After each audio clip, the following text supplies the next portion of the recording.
7 minutes, pas une de plus, auront suffi pour allumer le brasier le plus intense entre Paris et Londres depuis l'affaire de Suez en 1956 et pour semer le doute sur la survie même de l'Alliance occidentale. À la tribune, Keir Starmer achevait une plaidoirie ardente en faveur du pacte AUKUS, insistant sur l'importance stratégique de ce trio militaire Royaume-Uni, États-Unis, Australie, tout en réduisant à de simples exagérations les craintes françaises, jugées par lui excessives malgré leur légitimité. Fixant Sébastien Lecornu avec ce mélange de froide assurance et d'élégance flegmatique typiquement britannique, il croyait avoir livré la démonstration définitive de la politique étrangère post-Brexit de Londres. Sous les lustres impeccables de la salle climatisée du G7 à Hiroshima, on respirait une lourdeur inhabituelle, ce silence électrique qui annonce les fractures irréversibles.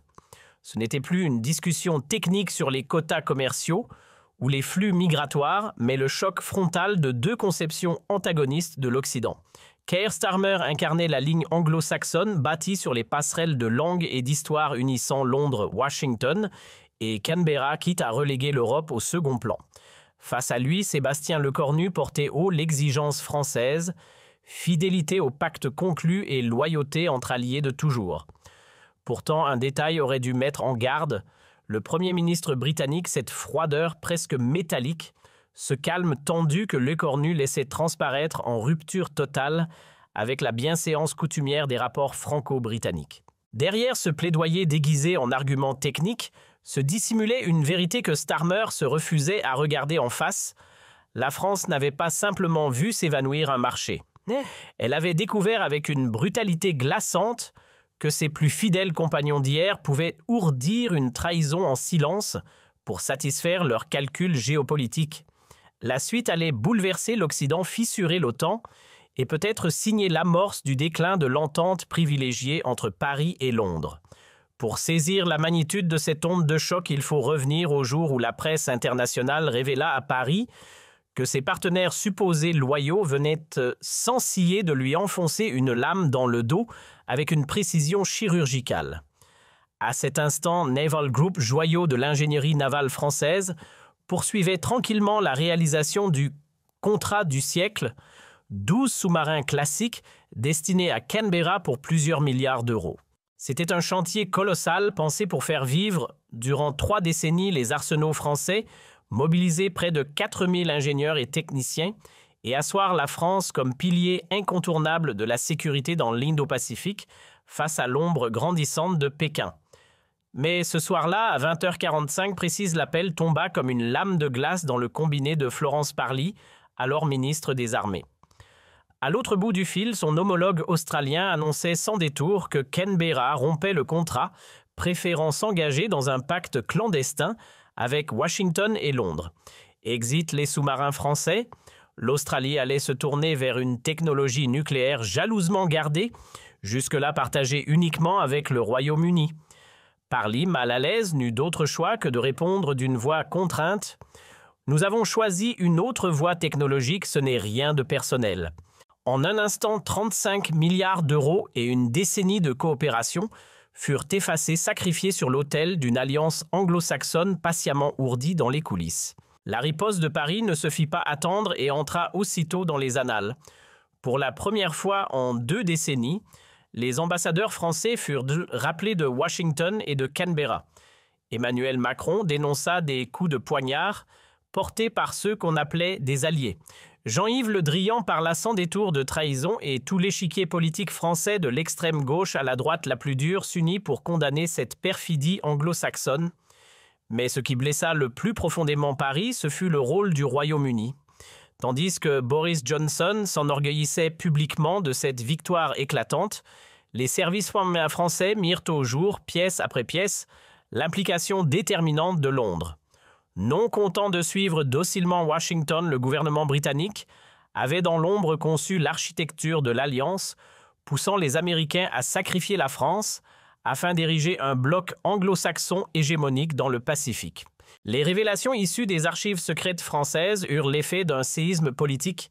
Dès 2020, les services du MI6 avaient ciblé le contrat conclu avec Canberra comme un frein majeur à l'expansion de l'influence britannique dans l'Indo-Pacifique.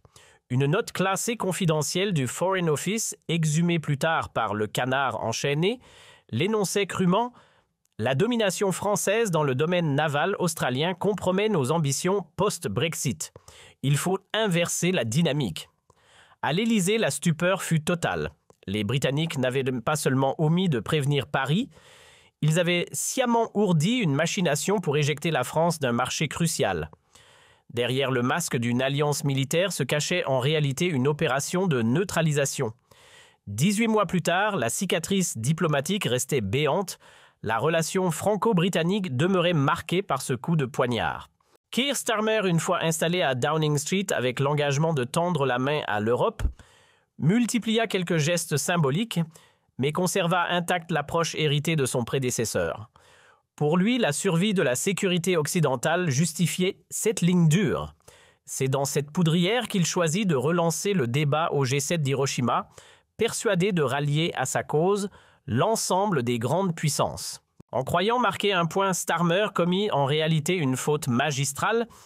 Il offrit à Sébastien Lecornu l'ouverture que celui-ci guettait depuis 1 an et demi pour solder ses comptes avec Londres. Car le chef du gouvernement français n'avait rien laissé au hasard.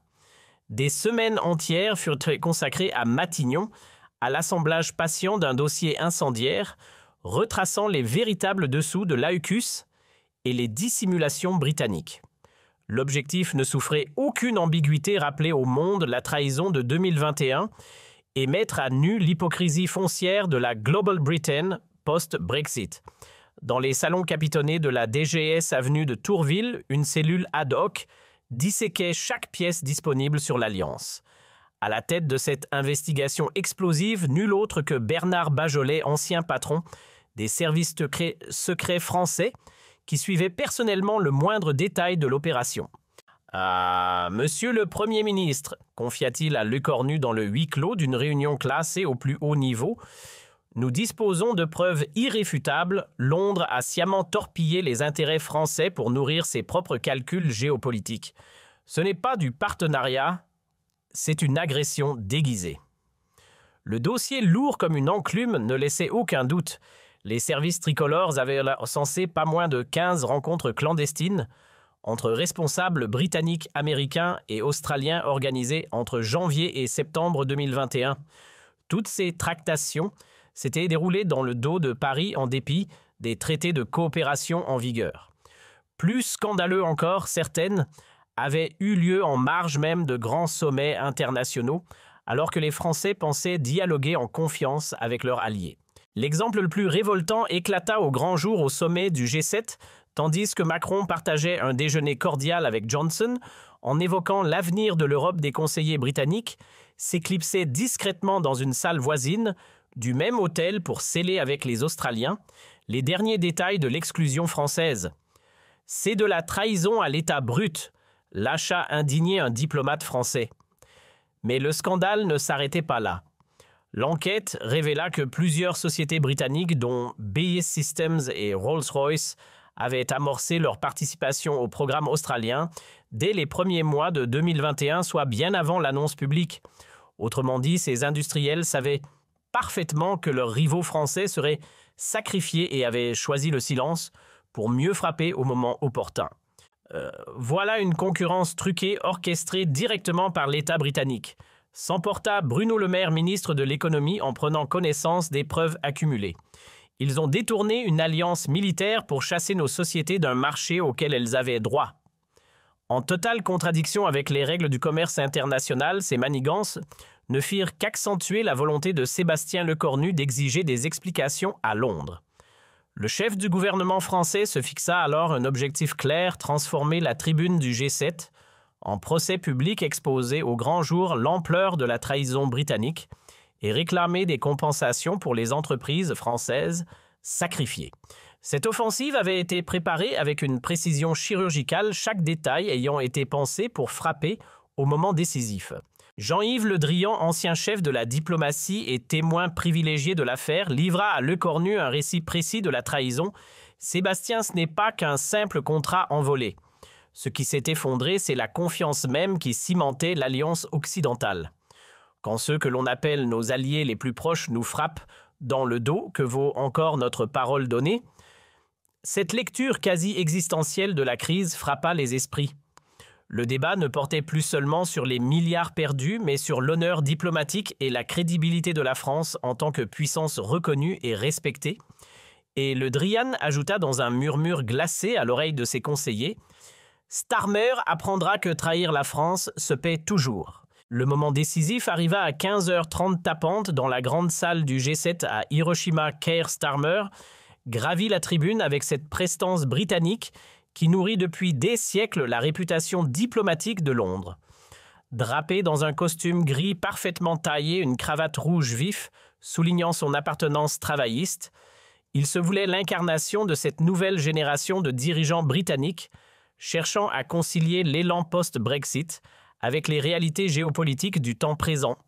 « Mesdames, Messieurs les chefs d'État », lança-t-il d'une voix posée marquée par cette diction oxfordienne, si typique de l'élite londonienne, « Je viens aujourd'hui vous entretenir d'un enjeu majeur pour notre sécurité commune, l'alliance AUKUS, et sa fonction essentielle dans la défense de nos idéaux démocratiques face aux défis du XXIe siècle. » Entre analyse stratégique et appel vibrant à l'unité occidentale, Starmer tissait méthodiquement le fil de son argumentaire. Devant l'ascension irrésistible de la Chine dans le Pacifique, affirmait Starmer, les démocraties occidentales n'avaient d'autre choix que de remodeler leurs alliances et de moderniser leurs instruments de défense.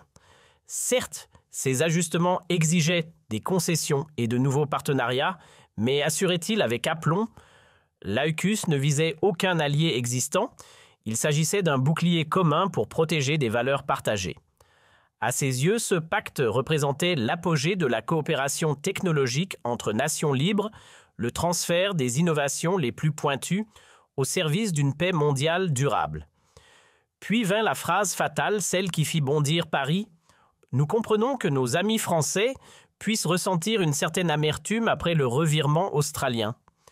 Mais la géopolitique du XXIe siècle impose parfois des choix fulgurants et couverts par le secret.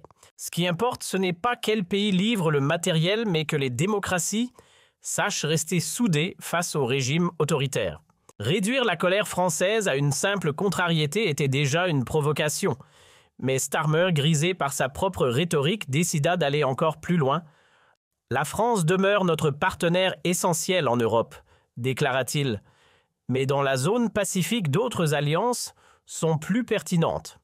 Chaque pays doit reconnaître que son aire d'influence naturelle connaît des limites à la fois géographiques et stratégiques. » Cette phrase résonna comme une gifle magistrale. En une déclaration publique, le Premier ministre britannique venait de reléguer Paris à un rôle strictement continental tout en décrétant que le Pacifique devait rester une chasse gardée anglo-saxonne. Dans la salle, des regards troublés s'échangèrent entre dirigeants. Starmer venait de franchir une barrière diplomatique invisible, mais au lieu de s'arrêter, il continua, croyant voir dans le silence pesant de l'Assemblée une forme d'adhésion tacite. Pour Starmer, l'existence même de l'AUKUS constituait la preuve éclatante que le Brexit n'avait en rien isolé le Royaume-Uni. Bien au contraire, clamait-il, cette rupture avec Bruxelles avait libéré Londres des chaînes européennes et ouvert la voie à des partenariats autrement plus ambitieux avec ses frères naturels anglophones. Ce discours sonnait comme une véritable déclaration de guerre diplomatique à l'Union européenne. En quelques phrases, le Premier ministre britannique venait de présenter l'Europe non plus comme un atout, mais comme un fardeau relégué derrière ses nouvelles affinités transatlantiques et pacifiques. Dans les rangs français, les mines se durcissaient. Sébastien Lecornu, impassible en apparence, griffonnait quelques notes, le regard fixé avec une inquiétude contenue. Starmer conclut son discours par un plaidoyer empreint de condescendance. « J'ose espérer que nos amis français sauront dépasser leur amertume légitime pour embrasser cette vision partagée de la sécurité occidentale. L'histoire tranchera sur les choix que nous faisons aujourd'hui. » La salle réagit par des applaudissements mesurés, plus protocolaires que sincères. Seules les délégations américaines et australiennes affichèrent un enthousiasme marqué. Le climat restait pesant et lorsque Lecornu demanda la parole, toutes les attentions convergèrent aussitôt vers lui. Le Premier ministre français, d'un pas calme et assuré, se leva avec cette prestance martiale, rappelant les grandes figures militaires d'autrefois.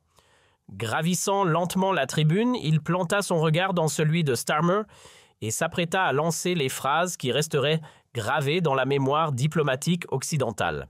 Monsieur le Premier ministre Starmer, lança-t-il d'une voix calme mais acérée, merci pour cette brillante démonstration académique. À présent, laissez-moi vous expliquer ce que recouvre vraiment le mot « alliance » lorsqu'il s'agit de nations souveraines. L'assaut fut direct frontal sans détour. D'un geste mesuré, le cornu tira de sa serviette un dossier à la couverture noire, puis commença à dérouler point par point une série de faits que personne n'avait osé imaginer entendre dans une telle enceinte. Vous parlez de décisions rapides couvertes par le secret. Je vais donc vous rappeler étape après étape la manière dont vous avez orchestré cette trahison. Le mot venait d'être lâché trahison. Et dans la salle, un frisson de stupeur parcourut les rangs. Janvier 2021, vos émissaires ouvrent des pourparlers clandestins avec Washington pour écarter la France du contrat australien. Mars de la même année, BAE Systems et Rolls-Royce, vos champions industriels, commencent déjà à plancher sur leurs propositions pour Canberra. Juin 2021, alors que le président Macron partage un déjeuner officiel avec Boris Johnson au G7, vos conseillers, eux, négocient en catimini avec les Australiens dans une salle d'hôtel voisine. Chaque mot résonnait comme un coup de marteau abattant les illusions une à une. Starmer blême tenta d'interrompre « Monsieur le Premier ministre, ces accusations. » Mais Lecornu coupa net, d'un ton tranchant. « Il ne s'agit pas d'accusations, monsieur Starmer. Ce sont des faits établis consignés noir sur blanc par nos services de renseignement. » Lecornu poursuivit implacable son démontage en règle. Septembre 2021, vous dévoilez l'AUKUS en grande pompe et qu'il apprend par les journaux, la France, votre soi-disant allié. Résultat, un contrat de 65 milliards envolé, 4000 travailleurs remerciés et une décennie de collaboration balayée comme un vieux brouillon. Voilà donc votre idée du progrès géopolitique. La pièce entière retenait son souffle, chaque mot claquait comme un verdict. Starmer blême tenta une diversion désespérée. Ce qui compte, c'est la cohésion des démocraties face à Pékin. Mais Lecornu le coupa net sans lui laisser le luxe de terminer. La cohésion. Vous parlez de solidarité pendant que vous plantez un couteau entre les omoplates de vos partenaires. Et pendant ce temps, vous exploitez des données confidentielles pour torpiller nos offres. Ne me parlez pas de rivalité économique, ce que vous avez fait, c'est du pillage organisé. L'atmosphère devint électrique quand Lecornu lâcha le mot « tabou espionnage » entre alliés. Un frisson parcourut la salle. Starmer outré s'emporta, calomnie pure, totalement infondée. Mais Lecornu imperturbable ouvrit calmement une chemise cartonnée. « Vraiment ? Et ce rapport confidentiel du GCHQ, daté de mai 2021, examinant nos offres techniques ligne par ligne, vous l'avez trouvé sous une pierre. » Les regards convergèrent vers Starmer, dont le visage trahissait un malaise croissant. Mais la démonstration ne faisait que commencer. Lecornu dégaina alors un second document et cette fois, il s'attaqua au nerf de la guerre, l'économie. Vous nous parlez d'alliance naturelle ?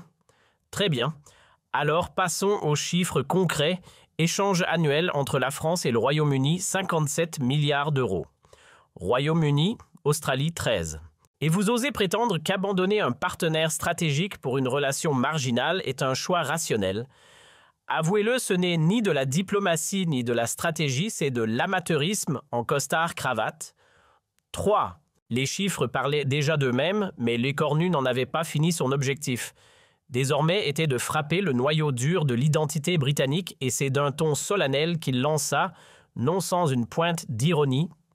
« Monsieur le Premier ministre, il semble que certains épisodes fondamentaux de notre histoire commune vous aient échappé, alors laissez-moi vous en rappeler quelques-uns. » Puis sa voix se fit plus grave et chaque mot plus lourd lorsque Londres était sous les bombes d'Hitler qui vous épaulaient encore coûte que coûte.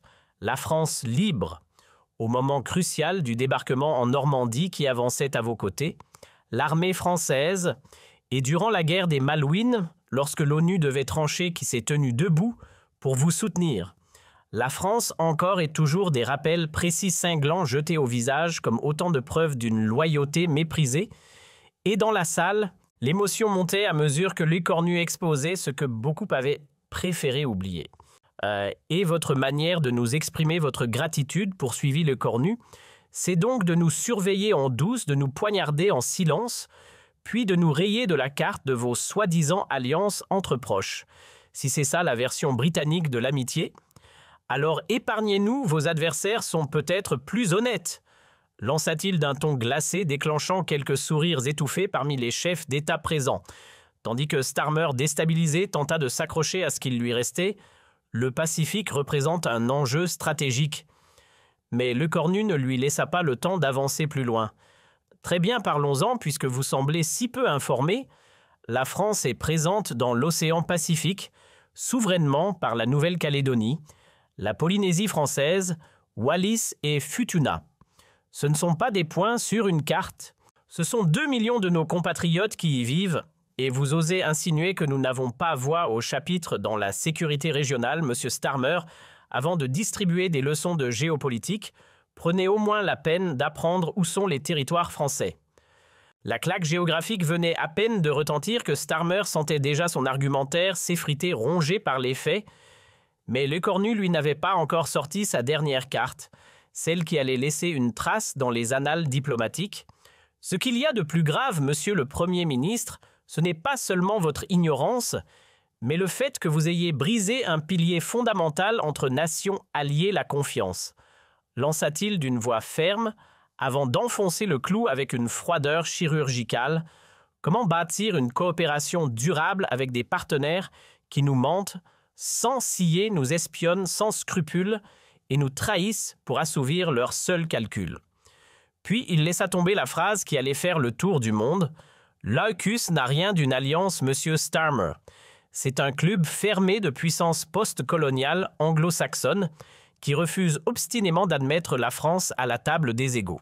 Et bien qu'il en soit ainsi, la France ne refera plus jamais l'erreur de placer une confiance aveugle dans ce que vous appelez l'amitié britannique. Vous avez fait votre choix. À notre tour maintenant de choisir les nôtres. Pour la première fois depuis qu'il foulait les tapis rouges du pouvoir, Starmer semblait vidé de cette assurance bien taillée qui le suivait partout. Il balbutia quelques phrases évasives sur la nécessité de maintenir le dialogue, mais même ses cordes vocales semblaient douter de ce qu'il disait. Et puis comme un feu qui se propage en un éclair, l'effet domino fut instantané en quelques heures. L'échange explosif entre Lecornu et Starmer s'était propagé aux 4 coins de la planète, inondant les fils d'actualité, enflammant les plateaux télé, polarisant les opinions. D'un côté, ceux qui saluaient le courage français comme un sursaut de dignité européenne, de l'autre, ceux qui voyaient dans cette scène une fracture inquiétante au cœur même de l'Alliance occidentale. Outre-Manche, la déflagration fut immédiate, révélant au passage les fissures bien réelles dans le paysage politique britannique. Tandis que les tabloïds conservateurs emmenés par The Telegraph et The Times s'empressaient de dénoncer une prétendue suffisance gauloise et accusaient Lecornu d'avoir orchestré une mise en scène de diplomatie punitive, la presse de gauche adopta un ton bien plus mesuré.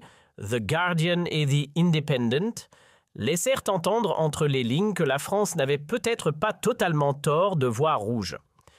Mais ce fut dans la rue et les sondages que le coup le plus dur se fit sentir pour Starmer, l'opinion britannique. Elle se retrouva profondément divisée.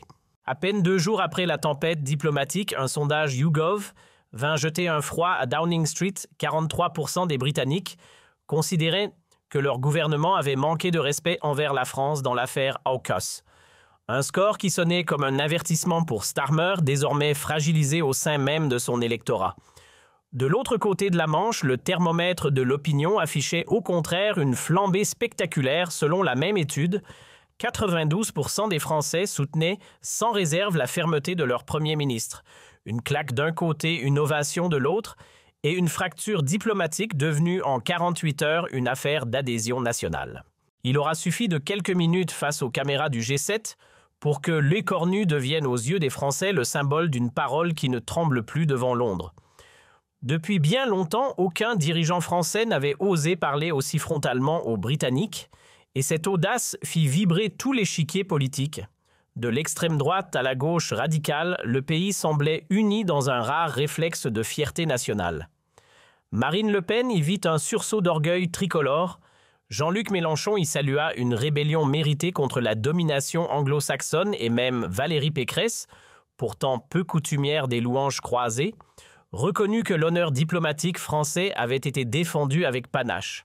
Cette rare harmonie partisane quasi miraculeuse dans le climat politique actuel ne fit qu'amplifier la stature internationale d'un Lecornu plus solide que jamais. Mais c'est de l'autre côté de l'Atlantique que la secousse provoqua les remous les plus délicats. Pris en étau entre Paris et Londres, la Maison-Blanche cherchait tant bien que mal à éteindre l'incendie sans se brûler. Les accusations portées par Lecornu sur les manœuvres d'espionnage menées par les Britanniques plongeaient l'administration Biden dans un malaise palpable.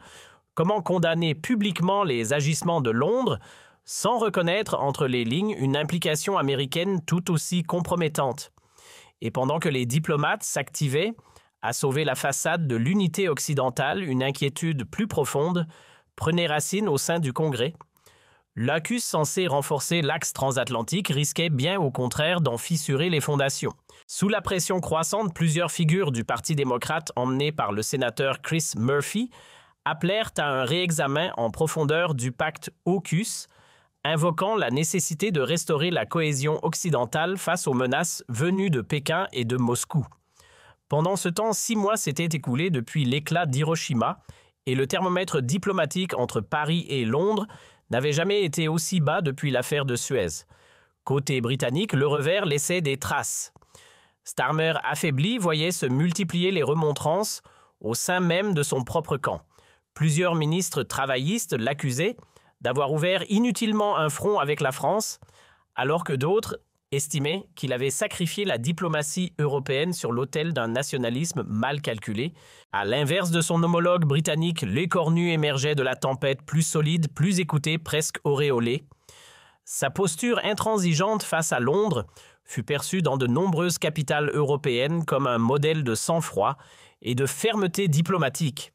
Lors du Conseil européen qui suivit, plusieurs chefs d'État n'eurent pas besoin de discours grandiloquents pour lui faire passer le message, un regard appuyé, un hochement discret, parfois même un mot glissé hors caméra, autant de signes d'un respect silencieux pour celui qui venait de remettre le Royaume-Uni à sa place.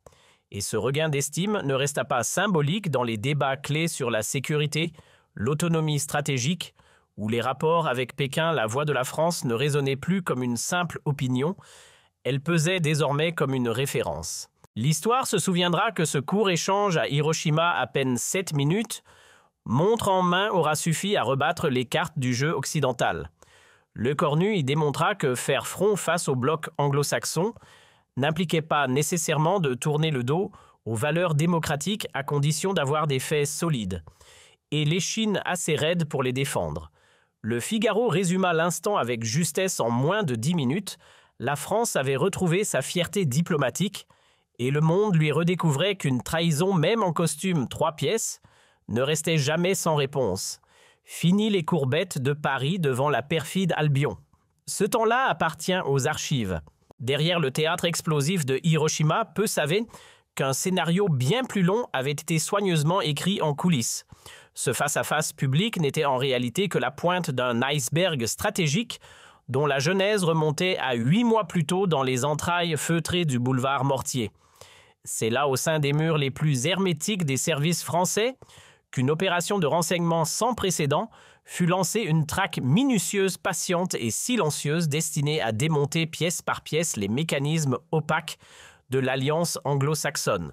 Ce que le monde avait vu en 7 minutes avait été préparé dans l'ombre pendant des centaines d'heures.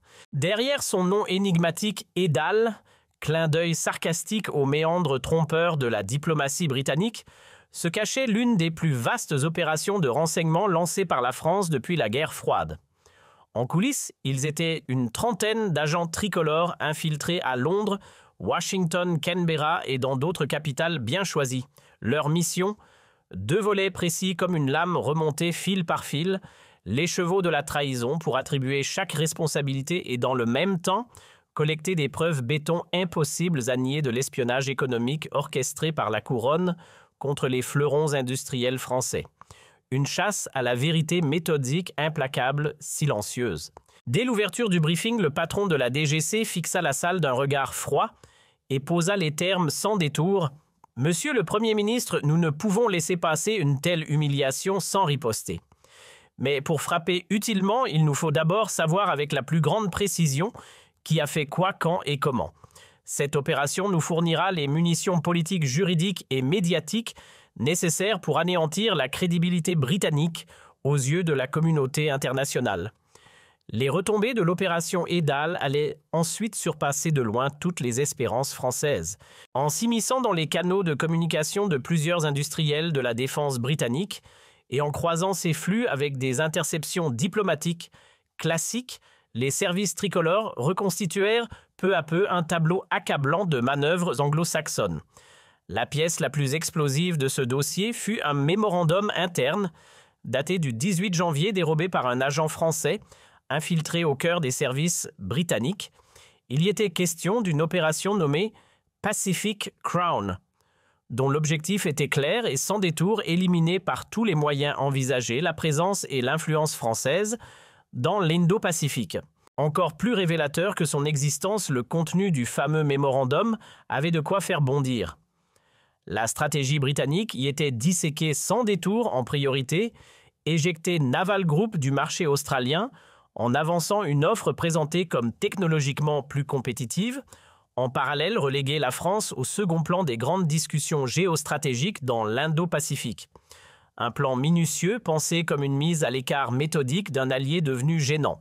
Le troisième volet de cette manœuvre sournoise visait un but plus symbolique, prouver que la Global Britain, née du Brexit, pouvait tenir tête aux prétentions historiques de la diplomatie française. Une révélation qui ne fit que confirmer les doutes persistants côté français. L'AUKUS n'avait jamais été une riposte concertée à l'expansion chinoise, mais bel et bien un coup monté pour rabaisser Paris et remettre Londres au centre du jeu mondial. On appelle ça de la guerre économique déguisée en partenariat stratégique, lança alors Bruno Le Maire en consultant le dossier. Et ce n'était là que la partie émergée de l'iceberg. L'opération Edal avait encore d'autres vérités dérangeantes à dévoiler.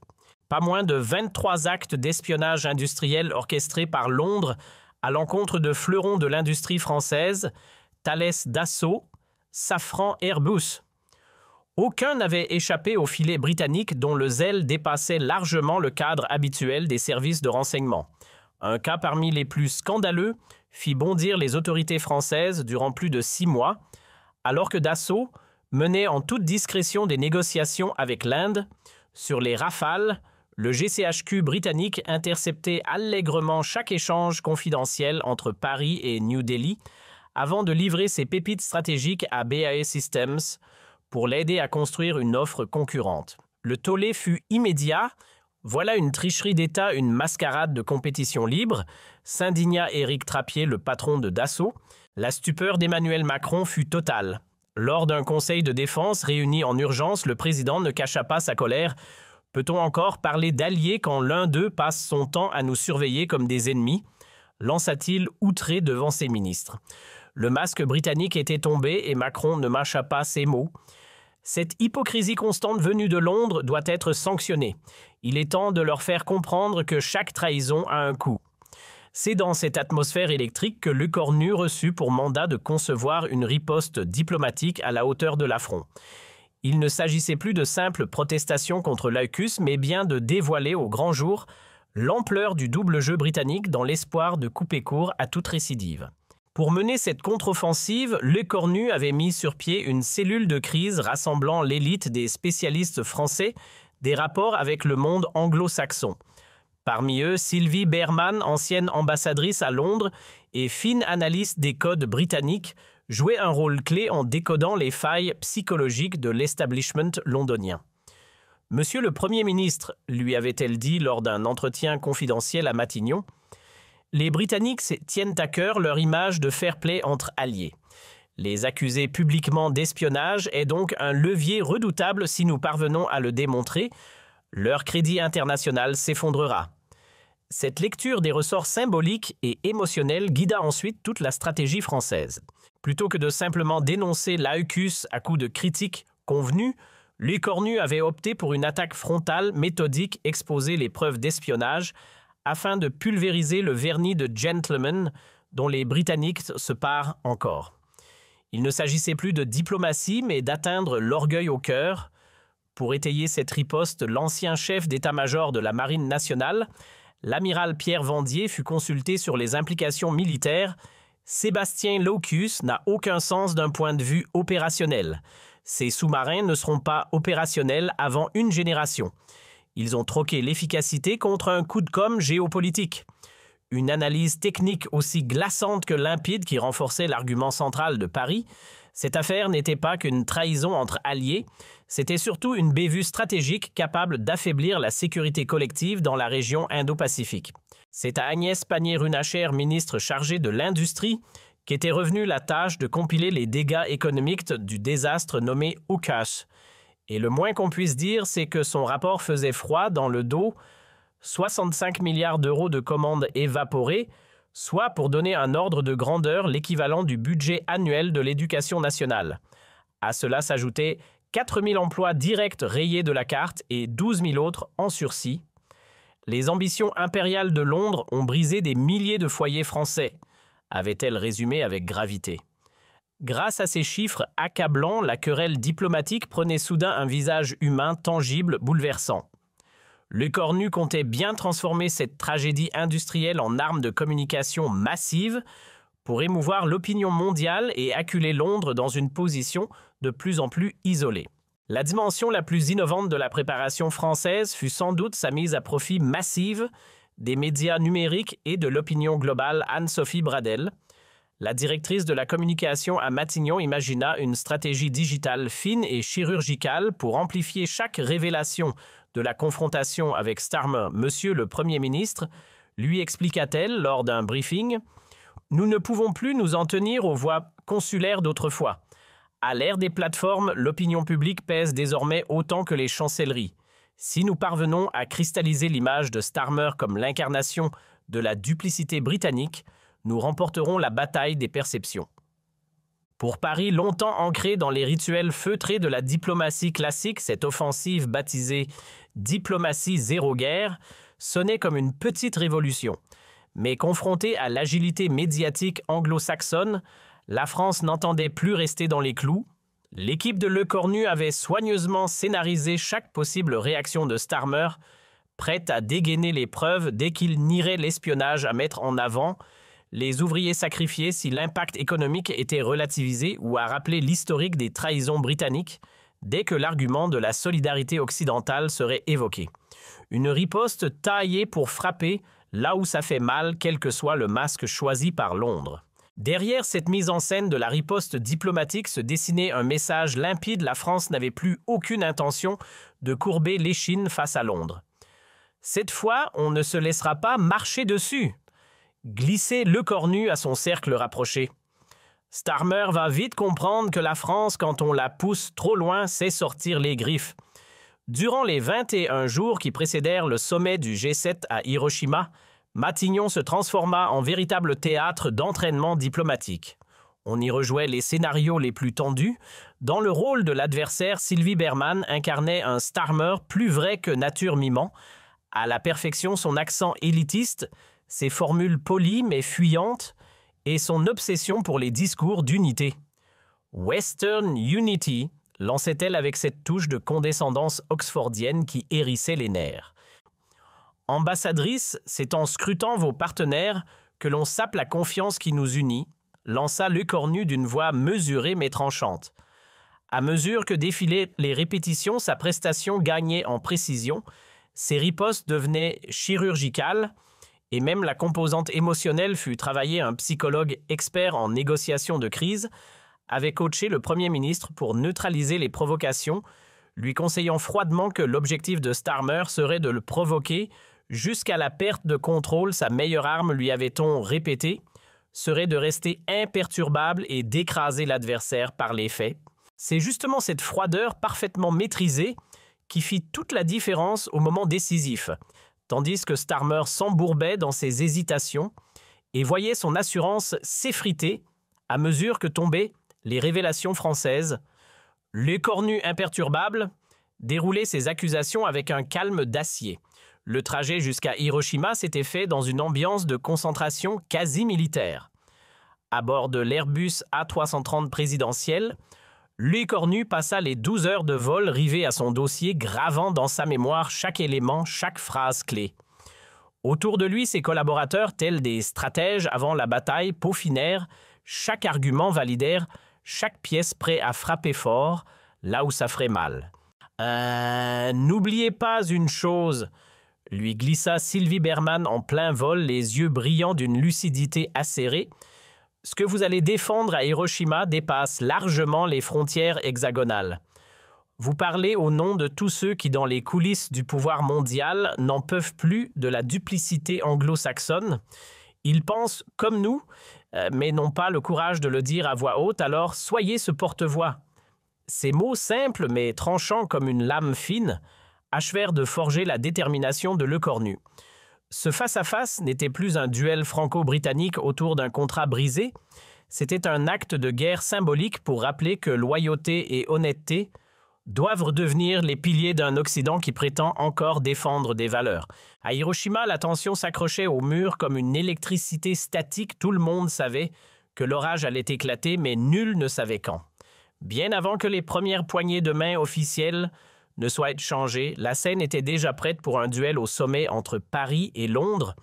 Les envoyés spéciaux britanniques et français s'affrontaient par tribunes interposées, chacun cherchant à prendre l'ascendant sur le récit avant même que la première réunion ne débute. Du côté de la délégation britannique, on lisait dans les regards un mélange d'anxiété et de confusion. Leur service de renseignement avait bien capté quelques signaux d'alerte, des bruits de couloir, des mouvements inhabituels, laissant deviner que les Français fourbissaient leurs armes. Mais aucun n'imaginait à quel point le dossier concocté par Paris allait être explosif. Les Français vont encore râler contre l'AECUS comme à leur habitude, avait balancé avec suffisance l'un des conseillers de Starmer. On leur ressortira notre disque usé sur la stabilité dans le Pacifique. Rien de nouveau, juste la routine des sommets. Une erreur de jugement magistral. Car pendant qu'à Londres, on croyait gérer une crise comme une autre à Paris, on peaufinait une riposte bien plus redoutable. La veille de l'affrontement, Lécornu décrocha un appel inattendu, Ursula von der Leyen en personne. La présidente de la Commission européenne, habituellement prudente, se montra cette fois d'un ton sans détour. « Sébastien, l'Europe vous regarde. Il est grand temps de rappeler aux anglo-saxons que le vieux continent n'est plus un figurant. » Ce coup de fil discret mais lourd de sens gonfla les voiles diplomatiques de Lécornu d'un vent nouveau. Il n'était plus seulement la voix de Paris, mais celle d'un continent lassé des jeux d'influence post-Brexit orchestrés par l'axe anglo-saxon. Ce matin-là, à 6h30, dans le silence feutré de sa suite au Riga Royal Lécornu, s'éveilla avec la détermination d'un homme prêt à livrer bataille. Relisant une dernière fois ses arguments, il lança d'un ton ferme à son directeur de cabinet « Aujourd'hui, je vais mettre les points sur les « i ». Starmer va entendre ce que l'Europe n'ose plus taire, nous en avons assez de l'hypocrisie britannique. Cette époque où Londres nous piétinait sans conséquence est révolue. » Dès qu'il mit le pied dans le centre de conférence d'Hiroshima, Lécornu perçut une tension presque théâtrale. Plus de 300 journalistes, un record jamais atteint lors d'un sommet du G7, s'étaient amassés micro en main, objectifs pointés comme des fusils. Les projecteurs des médias internationaux étaient braqués sur deux hommes, le français, prêt à dégainer ses preuves, et le britannique, qui allait devoir encaisser. Dans l'hémicycle principal, l'air vibrait d'anticipation. Ce n'était pas une banale joute de déclarations protocolaires, c'était un véritable tribunal politique où la France tenait la barre, l'Angleterre sur le banc des accusés et le monde entier dans le rôle du jury. Lorsque Starmer débuta son plaidoyer en faveur de l'AECUS Lécornu, le scruta comme un prédateur observe sa proie, chaque justification britannique, chaque envolée géopolitique, chaque tentative de minimiser les faits fut inscrite mentalement triée et mise en réserve pour la riposte. Voilà la rhétorique attendue, noblesse de façade, raison stratégique et relativisation de la blessure française. Je vais démonter tout cela point par point, pensa-t-il, et au terme de l'intervention de son adversaire, toutes les fissures nécessaires pour lancer une contre-offensive implacable s'étaient offertes sur un plateau. Cette défense bancale de l'exclusion française, assortie de vagues allusions à une prétendue affinité entre pays anglophones, et de tentatives maladroites de relativiser la colère tricolore, tout cela avait été anticipé au millimètre. Et c'est précisément à cet instant que Lecornu entra dans l'histoire, livrant une offensive oratoire chirurgicale. À l'aide de révélations précises, de preuves irréfutables et d'arguments tranchants, il démantela pièce par pièce la façade de respectabilité britannique sous les yeux d'une scène internationale médusée. Mais ce que la salle du G7 ne percevait pas clairement, c'était l'ingénierie psychologique méticuleuse qui sous-tendait chacune de ses frappes diplomatiques. Formé à l'art subtil de la guerre cognitive par les maîtres français de la négociation de crise Lecornu, exécutait en direct une partition millimétrée de démolition psychologique. Rien n'était laissé au hasard. Première tactique. L'effet rouleau compresseur, chaque révélation s'accompagnait immédiatement d'une pièce à conviction, rendant toute tentative de réfutation aussi vaine qu'embarrassante. Deuxième mouvement. La montée en puissance émotionnelle, les révélations défilaient comme un crescendo pour finir en apothéose sur les actes d'espionnage économique. Troisième levier, l'art du renversement. Loin de répondre aux critiques britanniques, Lecornu inversait la dynamique et forçait Starmer à endosser le costume du prévenu. Enfin, la touche finale, l'isolement moral en rappelant les grandes heures de l'amitié franco-britannique, il faisait passer la trahison de Londres pour une faute éthique inexcusable aux yeux du monde. C'est cette précision chirurgicale, ce contrôle absolu des leviers de l'affrontement, qui donna à l'intervention de Lecornu une portée mondiale d'une puissance inattendue. Ce n'était pas qu'un simple coup de théâtre diplomatique, c'était un cas d'école, une démonstration implacable de démolition mentale au sommet du pouvoir. L'effet domino fut immédiat et bien au-delà des espérances de Paris. En l'espace de quelques heures, les séquences de l'échange étaient sous-titrées dans plus de 30 langues et circulaient comme une traînée de poudre sur les 5 continents. Des facultés de sciences politiques de Tokyo à Buenos Aires convoquaient en urgence des panels pour décrypter ce séisme dans les codes traditionnels de la diplomatie occidentale. À Harvard, le professeur Joseph Maïs s'était exclamé devant ses étudiants médusés « Lecornu a en moins de 10 minutes bouleversé les fondements de la diplomatie moderne. Ce qu'il a fait, il a prouvé qu'un raz-de-marée de vérités bien alignées pouvait être plus redoutable que n'importe quelle menace armée. » Pendant ce temps, à Oxford, la professeure Anna Mitter offrait une lecture tout aussi cinglante. C'est un point de bascule historique pour les équilibres occidentaux. Désormais, aucun responsable européen ne tolérera que Londres ou Washington s'arroge seul le droit de tracer la route de nos alliances. Cependant, ce sont sans doute les agences de renseignement à travers le globe qui ont le mieux mesuré l'ampleur du séisme. En brandissant sans détour des pièces classifiées venues des archives britanniques, Lecornu avait pulvérisé un des derniers tabous de la diplomatie occidentale. Un cadre de la CIA sous couvert d'anonymat résumait l'onde de choc. Les Français ont ouvert une brèche. Mettre sur la place publique des preuves d'espionnage entre partenaires, c'est redessiner les règles tacites du jeu. Et déjà dans l'ombre, d'autres capitales semblaient prêtes à suivre ce nouveau modèle de franchise brutale. Berlin, d'ordinaire si discret, se mettait à hausser le ton, remettant sur la table le scandale des écoutes américaines dévoilées par Snowden. À Rome, le gouvernement n'était pas en reste, des voix s'élevaient pour demander des comptes sur les intrusions britanniques dans les affaires industrielles italiennes. Une prise de conscience s'opérait. L'Europe, longtemps docile, réalisait soudain qu'elle n'était pas condamnée au silence face à ses alliés. Elle découvrait qu'elle avait, elle aussi, le droit d'exiger des explications. Un semestre s'était écoulé depuis le choc d'Hiroshima et les répliques sismiques continuaient d'agiter les chancelleries. Le dialogue entre Paris et Londres était réduit au strict minimum, presque glacial. Mais sur l'échiquier mondial, la France avait avancé ses pions avec brio, respect renforcé, voix écoutée, stature rehaussée. Quant à Lecornu, il incarnait désormais une Europe qui n'acceptait plus de plier l'échine devant l'arrogance anglo-saxonne, un porte-étendard de la dignité retrouvée du vieux continent. Mais au-delà des scandales, des silences gênés et des caméras braquées sur Londres, l'affaire AUKUS avait déclenché un électrochoc bien plus profond. L'Europe, jusqu'alors trop dépendante de ses partenaires historiques, prenait soudain conscience de l'urgence vitale d'une défense souveraine. La trahison anglo-saxonne, loin d'affaiblir le vieux continent, lui avait injecté une nouvelle lucidité stratégique.